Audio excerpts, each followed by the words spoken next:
What the hell? Oh my God.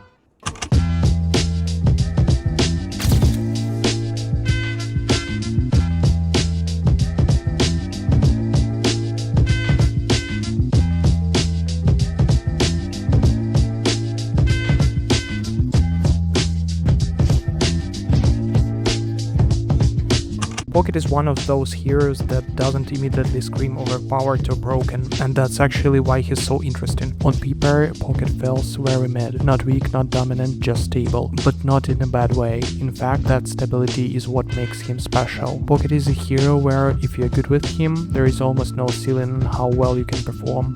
With some heroes, it eventually feels like you hit their peak. You know there are limits, and with Pocket it never feels that way. Every game, every fight, every mistake feels like the part of a constant progress of becoming better and more optimized. Pocket is especially appealing if you enjoy movement-based heroes, but also like mechanical depth. This isn't a hero where you press one button and things just happen. Pocket rewards clean movement, good positioning, and tight executions. At the same time, he rewards players who enjoy playing piano on the keyboard and pushing for maximum damage output in the most optimized way possible. When everything clicks, Pocket feels incredibly smooth to play. Most people associate Pocket with Spirit belts, and for good reason. Spirit Pocket has been strong for a long time and still performs very well, but gun builds on Pocket are absolutely viable, and I remember personally wanting to play Pocket simply because his gun felt so satisfying. You're flying around, landing shots and melting opponents when your aim is on point. Whether you go spirit heavy or weapon focused,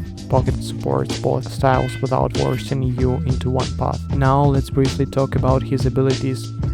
Pocket's first ability, Barrage, is the backbone of his kit. This is your main poke tool and the ability that sets up everything else you need to do. Hitting heroes with barrage stacks damage amplification, which makes every follow-up action more threatening. The key thing to understand that Barrage is not a finishing tool. You want to use it early before fights fully break out to soften your targets and force movement. It's especially strong when used from ziplines or elevated angles. Flying Cloak is what gives Pocket his signature mobility. You throw your cloak forward dealing damage and then you can teleport to its location. This ability can be used aggressively or defensively, and good Pocket players don't teleport instantly. They throw the cloak, wait reactions and only commit once enemies misposition or their key spells are on cooldowns. A common trick is to throw your cloak past enemies instead of directly at them, letting you appear behind or to the side rather than straight into danger.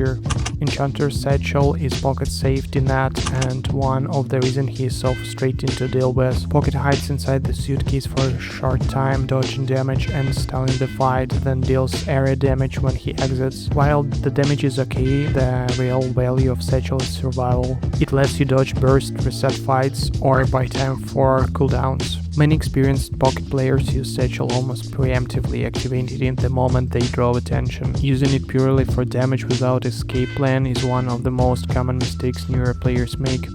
And finally, Pocket's ultimate, Affliction, is often misunderstood.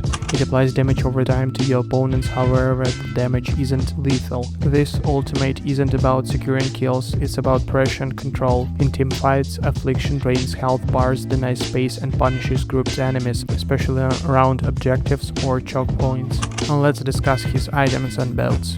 Spirit Pocket is the classic approach and it's still very strong. If you're going Spirit, you're mainly looking at a solid core of purple items that amplify your ability damage and overall pressure. For the green items, there is one that really stands out, Majestic Leap. It gives you access to high altitude angles that make landing Barrage and Flying Cloak much more consistent. That said, if you're going to play Gun Pocket, which I personally prefer because it's simply more fun, the item approach shifts a bit. This is the build I'm running right now and it feels extremely satisfying. We pick Cultist Sacrifice early to secure those 8 minutes spawn lane creeps.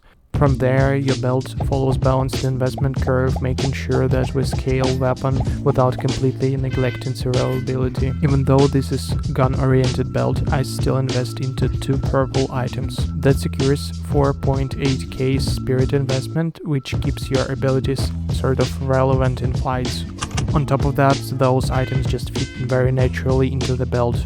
while you can run something like Warp Stone or Majestic Leap here as well. I personally stick with Stamina Mastery on Gun Pocket. It feels perfectly fine, especially since Pocket already has his second and third abilities for escape, and with the gun build you don't really need that extra altitude from Majestic Leap. Matchups on Pocket are less about hard counters and more about discipline. Your main combo for mass fights is pretty straightforward. If possible, start from outside of the fight and open with Barrage to apply the damage amp first. Then throw Flying Cloak into the middle to be in and immediately activate your ultimate while enemies are grouped. From there, use your suitcase either for extra damage or as a safety button. And if you play Pocket with Majestic Leap, you always have an option to disengage after the play and reset.